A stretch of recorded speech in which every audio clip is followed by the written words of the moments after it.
you. So I stayed on the live too long, yo. Niggas wanted me to stay on there the whole night.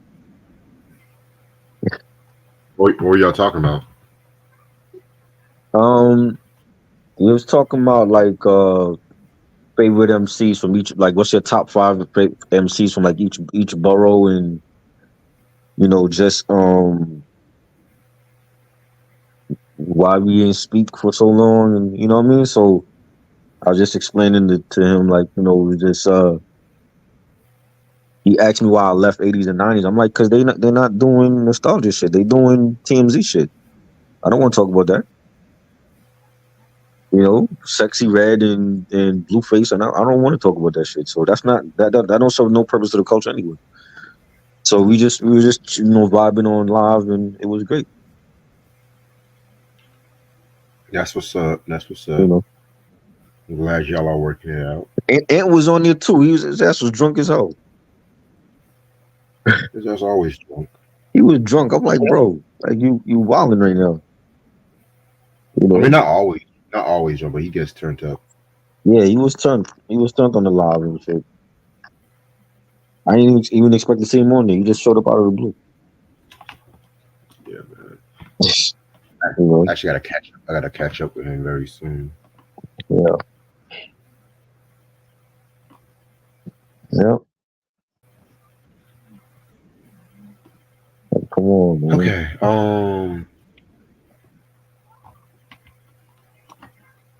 So everyone's talking about that Kelly Rowland movie, Mia Culpa, I didn't see on it. Netflix. And I heard about it. I didn't see it yet. it's not it's not that good. I'm not missing nothing. Good. I mean, Kelly Rowland, she did a thing in the movie, but still, Right. they had that dude. They had that dude. What's his name? Trevante. He was on some shit. I forgot what he was on. Uh-huh. He's usually a good actor, but his acting there was horrible. I Oh don't know wow. what he was doing. What was he doing? He checked out. They had Ronrico Lee in the movie too. Uh, He always picks bad movies. I don't know why. Lord, Lord, Lord, Lord. Yeah. So I was just, Then I had a headache and shit. I was like, I'm never gonna finish this album. And the album is long too. That's the bad part. So I'm like, come on, Kool Keith. We'll talk about this album because. You know, But how you feeling now? I didn't even ask you. I'm good. I'm chilling. You know, you know. Oh man.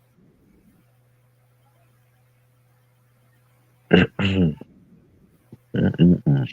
Shout out to Lashia for a dope stream. Yeah, that was dope. Next week is 100th episode. Wow. Oh yeah, party Time party. flies, man. You said what? I said time flies, It was just yesterday. We just started going to a channel. right? Wow, crazy.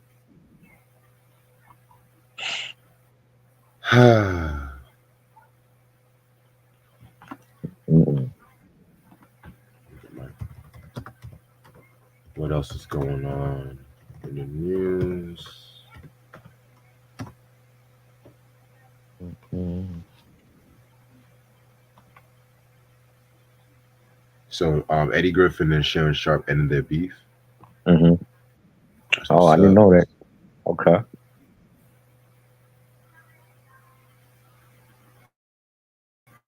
Mm-mm-mm.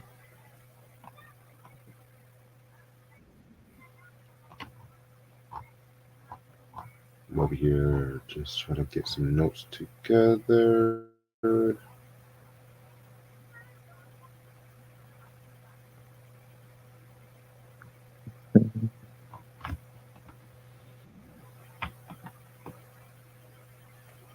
Yeah, man, I've heard shit from the 80s and 90s like that. I think I even unfollowed him. Yeah, a lot of people did. You know what I'm saying? And I don't Dame didn't know, so I told him, I'm like, yeah, I left because it was like they changed up the format to chase the bag. I'm like, well, everybody's not Joe Budden, everybody's not Cameron Mace, and they wanted Right. to try to do that. I'm like, you have to have a personality. None of them niggas go live. None of them niggas have a personality to try to be like Joe Budden. So it didn't make sense to me, you know. Yeah, everybody wants to be like Jack, pretty much. Hey, What else? Honestly, looking back at the Destiny's Child reviews we did, I uh, have to say those are among the best R&B reviews we've ever done. yeah, those are good. I'm I very, had, I'm very, people hitting me up about it. I'm very proud of Yeah, those. those are good. Right. And I'm surprised how much those albums aged Mm, well compared to a lot of the albums that time too. right.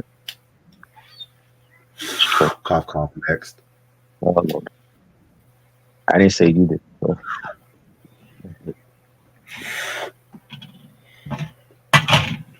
But yeah, so we definitely got to do the TLC 3D album.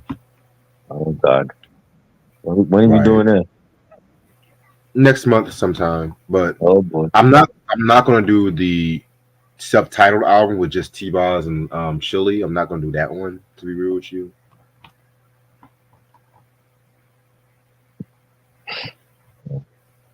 Plus I didn't I listen to it. So yeah, you're not missing much, bro. wow. Plus me and Lashia were talking and we're Wow. gonna talk about we might talk about a certain album. Oh, I'm gonna put it on a private chat because I don't want to say it out loud. Hold on. right. Because Oh, I've just been. This is an album that I don't really care for too much, but uh, I just texted you. oh boy. Right. It's like that album had their last good song on it. That's all Jesus I'm gonna say. Christ, Lord.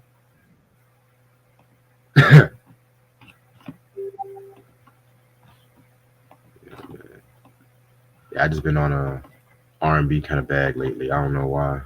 Mhm. Especially like the R&B groups of the '90s and stuff like that too. Just talking about Right. some of them. But the hip hop always comes first too. Especially when we saw this Beanie Wednesday.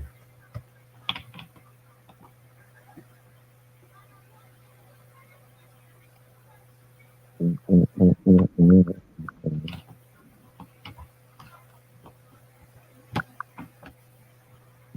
Fuck. Oh shit. All right.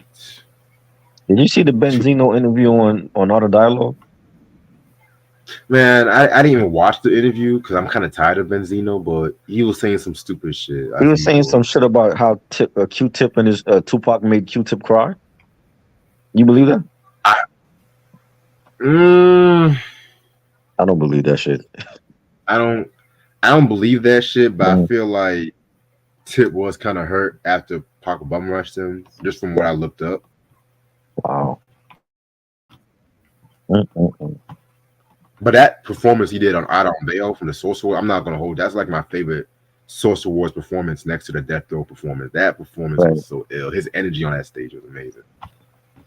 Wow. Hell, the 1994 Source Awards, from what I've seen, they had some ill ass performances. Like when Onyx did "Do Your Guns," Uh, I think on Wu Tang did "Protect Your Neck." I was like, yo, that yeah. was raw. That was raw as fuck. You know what I'm saying? That was some raw ass Method shit. Man performed "Bring the Pain," and he went into the crowd and Yeah, shit.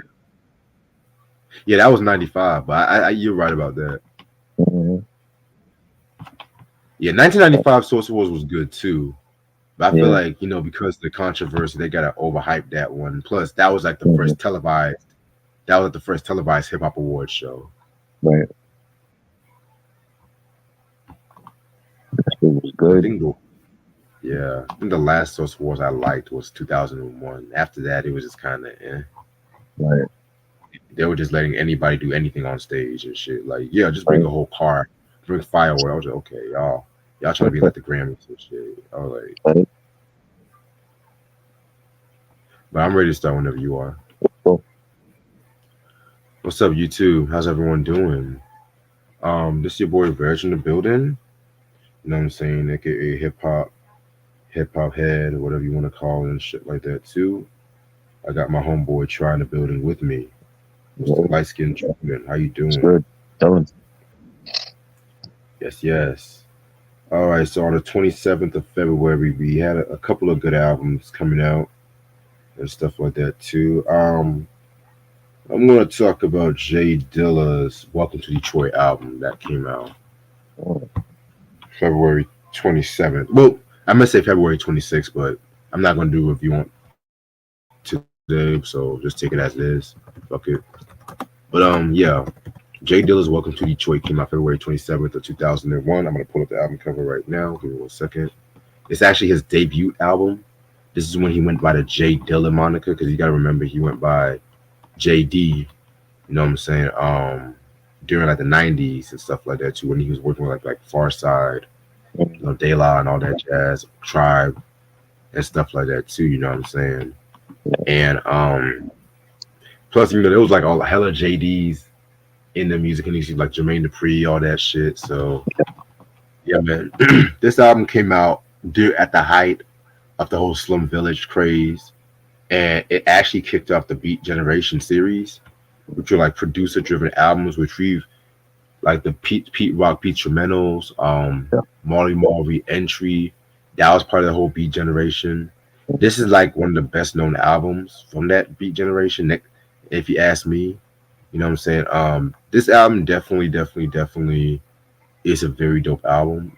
You know, you have like songs like Y'all Ain't Ready, Think Twice with Dwale, you know, Come Get It with Elzai, which I'm not really the biggest Elzai fan, believe it or not, you know, but yeah, it's just I'm not really the biggest Slum Village fan. I'm gonna keep it a buck with you and shit too. I mean, I like certain songs, but I kind of feel like I'm more of a Fantastic Volume One dude than a Fantastic Volume Two. I feel like Fantastic Volume Two was cool, but because the whole Jay Dilla, mind you, the Jay Dilla, not JD stamp, you know what I'm saying? A lot of people just act like it's just like, how can I put this? How can I put this?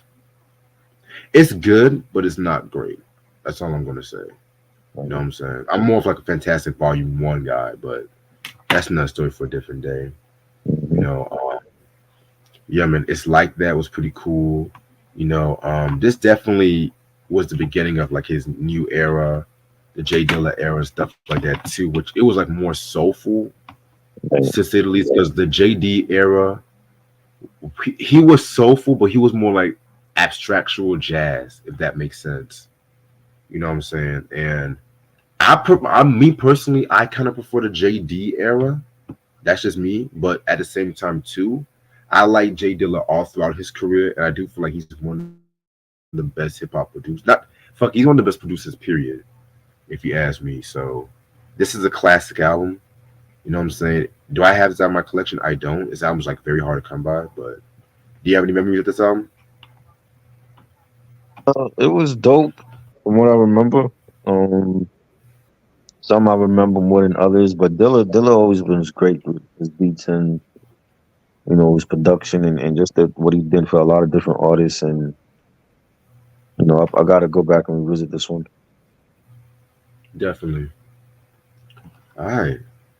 So yeah, so the album that we're going to talk about today is Kool Keith with Sex Style. I would show you guys the album cover, but because of YouTube's motherfucking censorship and the fact that I got suspended for showing a graphic album cover, I'm gonna let you guys look it up yourselves because I know how YouTube is, and I'm not really trying to have them on my ass. But this is actually the second studio album from Kool Keith, but it's actually the first album that he used the Kool Keith moniker, first solo album. The reason being was because he did the Dr. Octagon album back in 1996, which that was technically his first solo album. And I've done a review on that album years ago, but I labeled it as like a surprise review. So if you guys want to watch it, just look up surprise review. But I think what I might do, I might re-release it and just label it as Dr. Octagonist and shit like that too. You know what I'm saying? So yeah. Um, as far as singles go, when it comes to this album, I want to say Plastic World was a single. I want to say.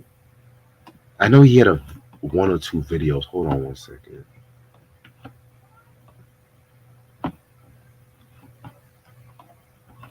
Yeah, Plastic World. That was the only single. Okay, but yeah, this was produced by Kool Keith, Cutmaster Kurt, and TR Love. You know, TR Love being like one of the DJs from Ultramagnetic and stuff like that too. You know what I'm saying? So yeah, man. Guest appearances include Motion Man and Manalik. You know what I'm saying? So yeah.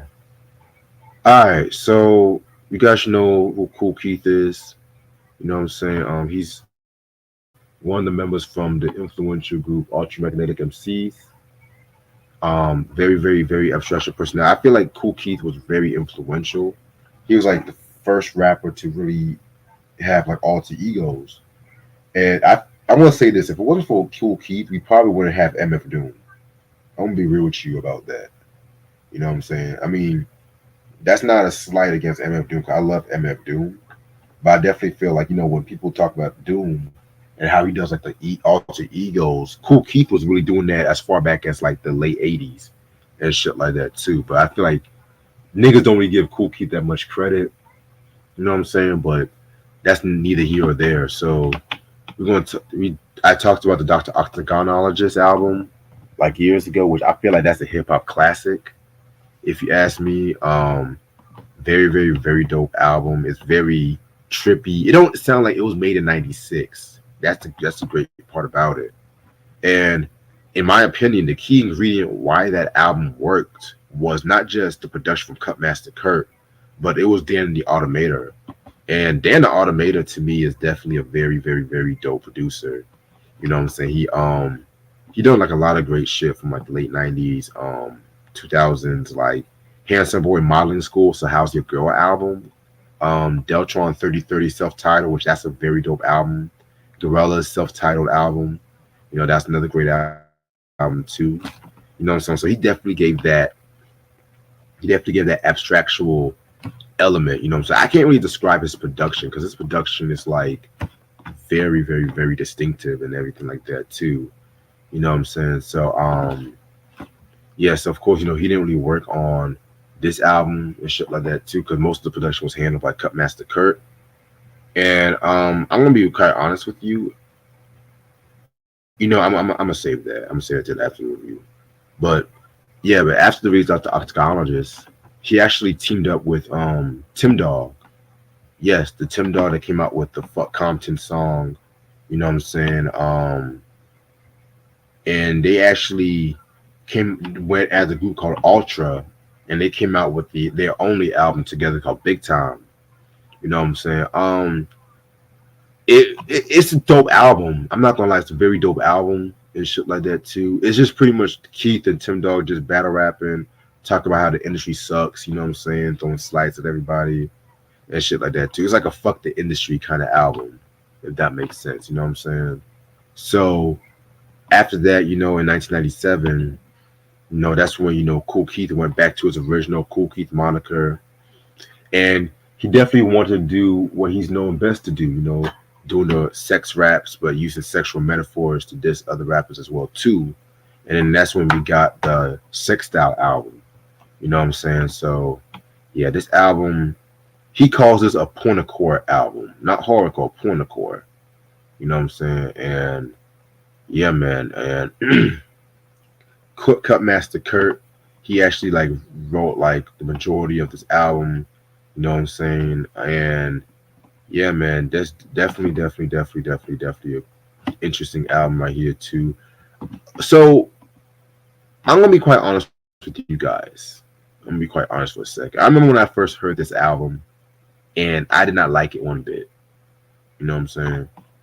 And surprisingly, because me being a huge fan of like Ultramagnetic MCs, Kool Keith most specifically, Because it was just like I first heard Dr. Octagon. Because you got to remember, when I first heard Dr. Octagon, I didn't know Cool Keith was like part of Ultramagnetic MCs, because I got into Ultramagnetic MCs pretty late in my hip hop journey. And so, with this album, it's just like it was missing something. I just kept saying it was missing something. Because like when it comes to his my favorite period from Cool Keith, I have to say like 96 to 2001 solo wise. You know what I'm saying? Like some albums like First Come First Served, Black Elvis Lost in Space, Matthew, which I feel like Matthew was very underrated. But this album to me was just always my least favorite. And a lot of fans love this album. I know there's a lot of fans love this album and shit too. You know what I'm saying? But and I guess like when I heard the album, I just like the production was what was really just not really hitting it for me as well as Octagon and shit like that too. And I know I'm supposed to like and not always expect the same thing here and there, here and there. You know what I'm saying? Because I know people like to experiment. And yeah, Dan the Automator definitely did his thing on the production for the most part because it wasn't just Cut Master Kurt. It was Dan that definitely added like a lot of the instrumentation and everything like that too. You know what I'm saying? But yeah, like a lot of the beats definitely sound the same. Lyrically, I feel like Cool Keith definitely still was in his A game on this one. And we'll talk more about that, you know what I'm saying? But yeah, man. I guess I'm just gonna get right into it. It's just I know I just dropped a huge bomb on y'all, but that's what I always do on this channel, I guess. So this is your first time you heard this album, Try?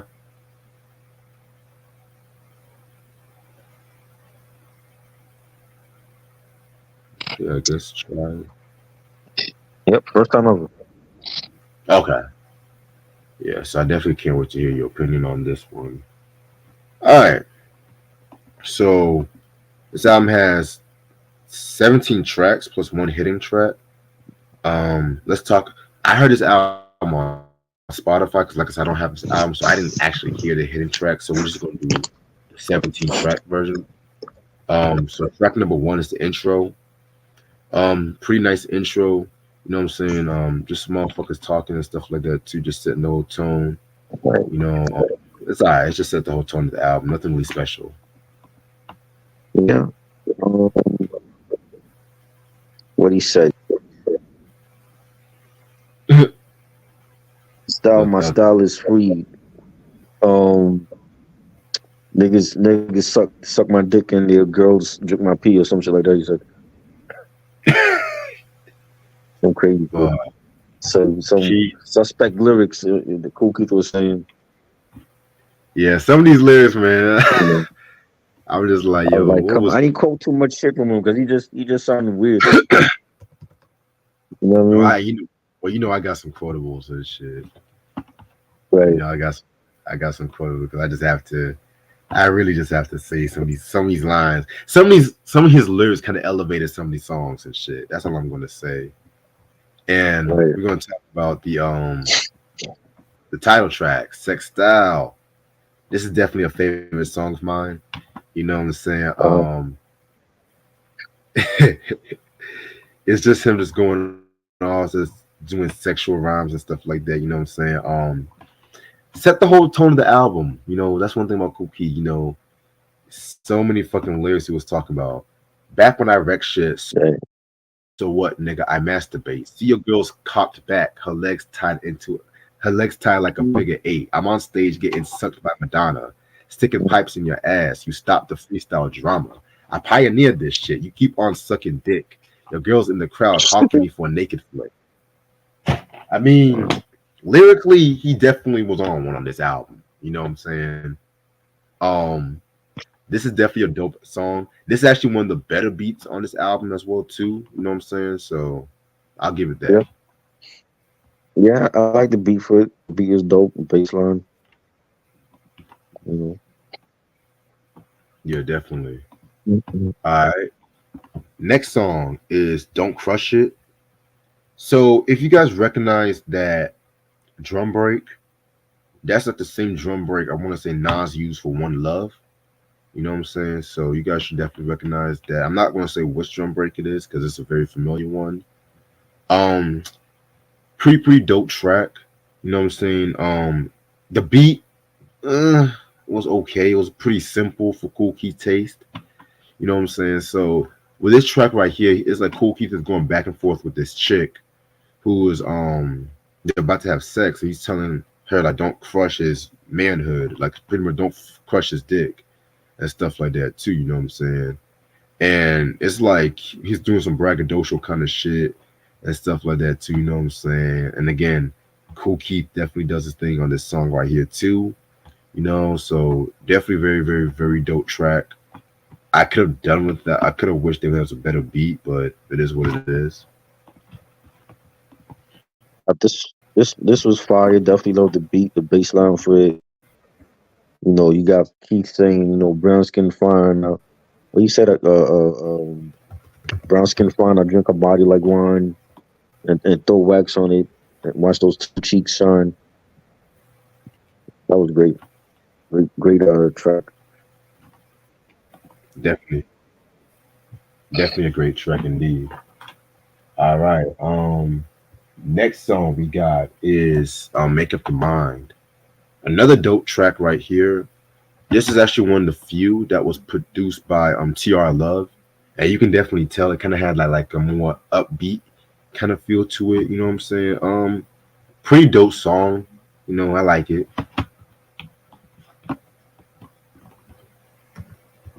It was dope. I enjoyed it. Dope beat. Yeah, definitely. Um, Next song is called "Sly We Fly." "Sly We Fly." It has a catchy chorus. You know what I'm saying? It was pretty okay. It features Motion Man and shit like that. You know what I'm saying? Yeah, it was alright. It wasn't really anything special.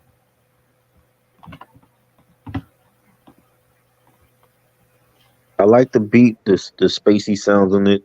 It was fire. Right. All right. Next song is "Plastic World." I never liked this song. I'm gonna be real with you. I never liked this record. I did not like the beat. I just feel like it never really just done anything for me. I know a lot of Cool Keith fans love this one and shit like that. I just didn't. You know what I'm saying? I know, and I get it. You know, I get what this song's like. It's just him like more. It's like a more braggadocious song compared to like other songs. Like he's talking about how he left New York City because he didn't like the feel of New York at that time. Because you gotta remember, he left like around like one time when like the native tongues and shit like that was happening and stuff like that too. You know what I'm saying? So yeah, man. I mean, it was alright. It was not my favorite.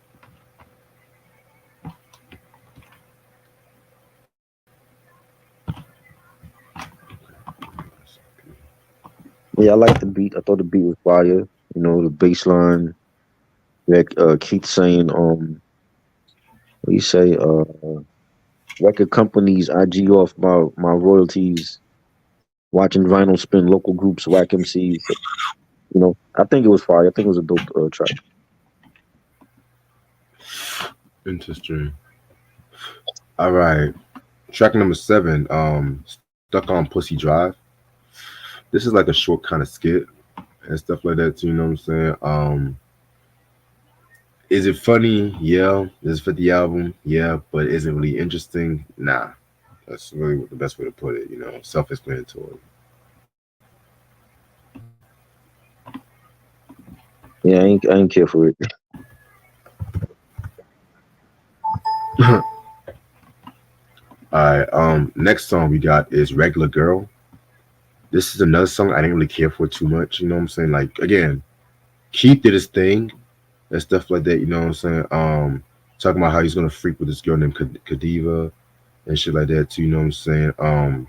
Lyrically, he did his thing. It's just the beat. I just did not like the beat. It's again another kind of simple beat from Cut Master. Cut Master kind of disappointed me on this album. I'm gonna be real with you. You know what I'm saying? He kind of disappointed me, but lyrically, again, Keith did his thing lyrically.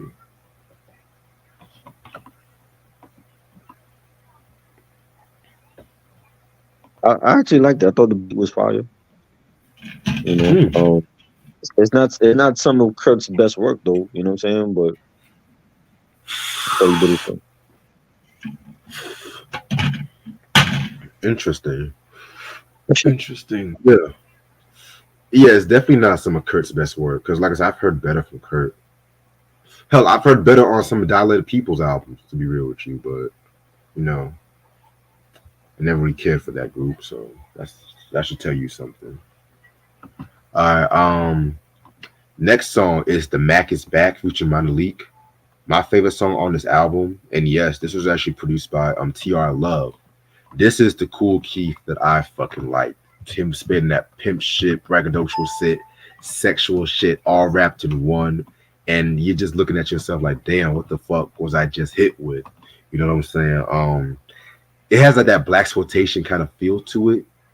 I like how he started it off, like how it's like in this stage talking about, yo, we got Quincy Jones, we got Prince, we got James Brown, we got Madonna, and of course, Kool Keith.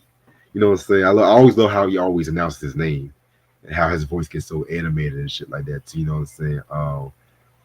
Yeah, man, he just on his pimp shit. You know what I'm saying? Like this was like pre-analog Kool Keith and shit like that. That makes the Analog Brothers. I think the shit he did with Ice T. If you guys know what I'm talking about, you guys know and shit. You know, so definitely my favorite track on the album, and it's kind of crazy how the TR Love beats are some of the best ones, but I'm gonna just say my thoughts on that. Didn't like it. Didn't care for the beat. Are you fucking kidding me? I didn't care for the beat. I didn't think the beat was all that. You didn't care for the you didn't care for the beat? Fuck no. That beat was not What one the of the best on the album. what the wow. Oh my god. You gotta be yo.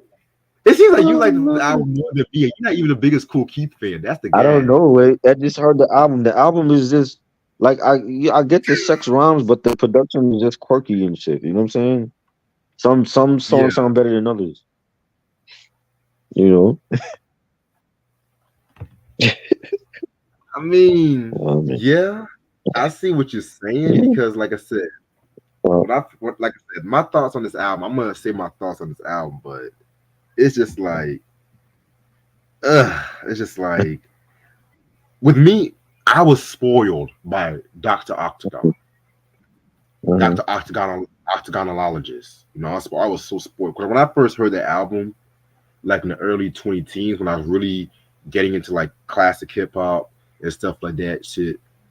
I was bumping that album heavily on my iPod. No Awareness, 3000, Girl, Let Me Touch You.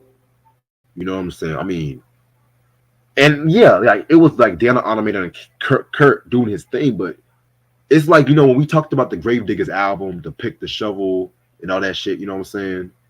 You know, Prince Paul, RZA, they definitely did their thing on the production, but you know, with Prince Paul having a more limited role on the second album, it was mostly RZA. Was the production still good?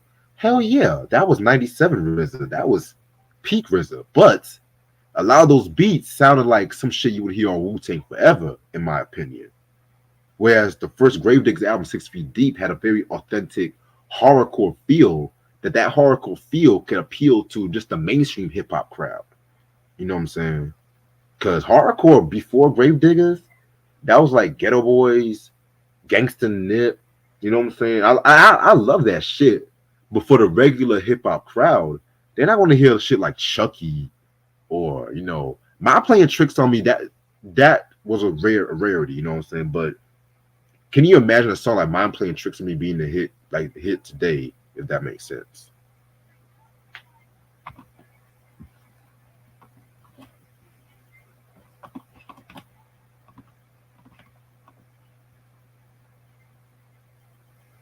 Can you hear me? Anyway, I think it's. Yeah, I hear you. I hear you. I hear you. I hear Oh, you. oh, But yeah, but yeah, man. I agree. I'm just saying, is this Keith is just all over the place. So you don't never know what to expect with him. I mean, you and me never lie about that. Yeah, because Keith, man, it's just like he just all over the place and stuff like that too. You know what I'm saying? But at the same time, that's one thing I've always loved about Kool Keith because these days, like when rappers these days, when they want to be weird and shit like that, they just how can I put this? They just act all corny. It just comes off corny and like Hobson. Never liked Hobson. Just gonna keep it a buck. Never liked Hobson. Never liked his stupid ass eyes. Never liked his people. The fact that people call that shit horrorcore is disgraceful. But he when he's weird, he just comes off corny. Keeping it real. You know what I'm saying? But yeah, that's all I have to say. Like Keith was just the originator. I don't think I ever listened to a Hobson project. You don't want to. You don't want I to. missing nothing. Okay. You know, if you want to laugh, Hmm. and I mean like cringe laugh, that's the type of Hmm. shit for you. But if you want No. to if you want to expect lyricism, don't listen to that. Mm. You know what I'm saying? Hell, the last horrorcore album, and y'all might laugh at me for this. All I have to say is Eminem's Relapse was the last horrorcore album I Mhm. really enjoyed. Yes, I Right. call it a horrorcore album. I call it that Yeah, man. because nigga gonna be all Encore, you like, mean? Encore. Encore no, was funny.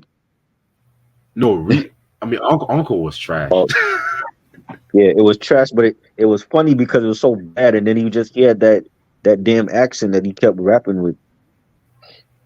Yeah, but Relapse was a much better album and stuff like Yeah, that. for sure, for sure. Because I niggas sleep on Relapse. Niggas sleep on the Yeah, album. Yes, the yeah. voice, the Jamaican voice was bad. Yes, but still. Anyway, next track we got What's He Like? You know what I'm saying? This is just another skit. Some girls just talk. I didn't care for the skit to be real with you. Yeah. Um, you know, the girl is just basically talking to about what something about her man spitting on her and shit. I'm like, what is my hearing? What is this shit? You know, Right. what is this? Um, yeah, then it leads into the next track called Still the Best. This might be the best beat Kurt Master Kurt done on this album. Well, the second best beat because there's one I have to say. This definitely has like that cruising kind of feel to it, like late night cruising and stuff like that too. You know what I'm saying? Keith has gotten to his other persona called Woody Biggs and stuff like that too, where she kind of compares himself to Superfly and Vincent Price and shit like that. You know what I'm saying? Definitely has that like that 70s kind of feel to it. I love the line when he says, "Yo, take the word. I rip your anus. Use a herb. I get in rectum. Zoom focus on your whole room. Wear green capes and walk in clubs like Doctor Doom. Hand block double switch monkey style, flying horseman. Crab leg walk on top of rappers. Then I cross men." Like questionable, but I like the way he was spitting that shit. You know what I'm saying? So this one was a very dope track. I love it.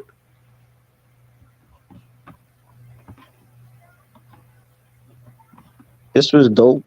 Definitely enjoyed it. I liked the beat and the bass line for it, and it was a solid cut. Definitely. All right. Next song is In Your Face.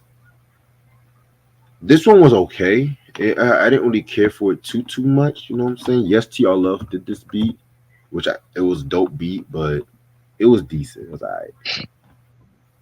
Yeah, the beat was fire. It was cool. Got you. All right. Track number 13, Lick My Ass. Oh my God, Keith. You just make it so easy. You know what I'm saying? Yeah, it's pretty much Biggie's "Fuck Me" interlude, if that makes sense. From Ready to Die, it's Yeah. just you fucking a girl wax. So yeah, Yeah. It was dope. I liked it. I liked the beat.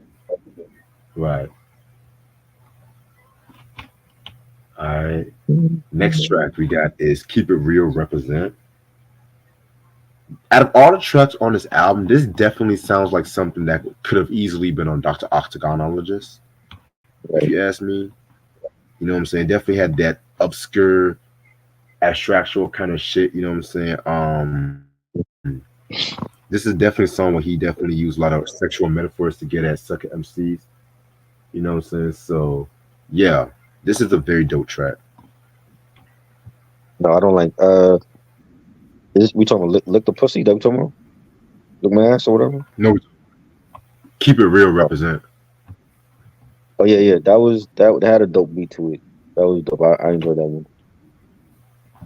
definitely. All right. Next song, "Little Girls." Um, I didn't care for this track. I didn't care for this. Well, actually, wait a minute. I did like the beat. I did like this. Mhm. Yeah, I did like the beat a little bit, but I didn't really care for this one. Not really.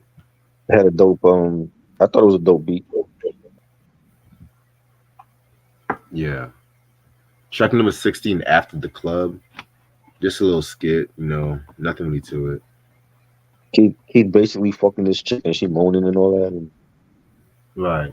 like, yo, what is this? Shit. And the last track is "Lovely Lady." I love this fucking record right here. You know what I'm saying? Love the chorus. I love like the psychedelic kind of vibe that this album had. You know what I'm saying? Keith's doing his thing, with this chick from Puerto Rico and everything like that too, you know what I'm saying? So this one was a very dope track. I love it. I wish it wasn't the last song on this album because it was just like, damn, they waited a great song and boom, they just ended it off. So yeah. Yeah, it was dope. I like it. I like the beat for this, Yes, sir. and the horns Uh also. The horn loops was good too. oh yeah, that horn loop was fucking fire. Yeah, Alright, so overall, this album was okay. You know what I'm saying? I do like it a bit more than when I initially listened to it. You know, do I would I call this album a classic? Absolutely not. I would not call it a classic album. You know what I'm saying? And I know there's some Keith fans that want to say, "Oh, it's just as good as Dr. Octagon." I highly have to disagree. And the main reason why I say that is because of the production, which I feel like the production of this album definitely was a downgrade from Dr. Octagon. 'Cause Dr. Octagon, the production definitely fit the album to a T. This album, it was just like a lot of simple beats that a lot kind of sounded the same. You know what I'm saying? I wish Kurt definitely would have like came up with this record though. You know what I'm saying? Like the TL Love beats for the most part was very good. Kool Keith, lyrically he was still doing his thing. I'll give him that. You know what I'm saying? So yeah, with an album called Sex Style, you know what I'm saying? I'm not really expecting like a lot of complexities, and especially when it comes to Kool Keith, you know what I'm saying? Not saying like he's not complex because the man is definitely one of the most complex rappers, but it's just that I just felt like I've heard better from him and stuff. So I'm gonna give this album 3 out of 5.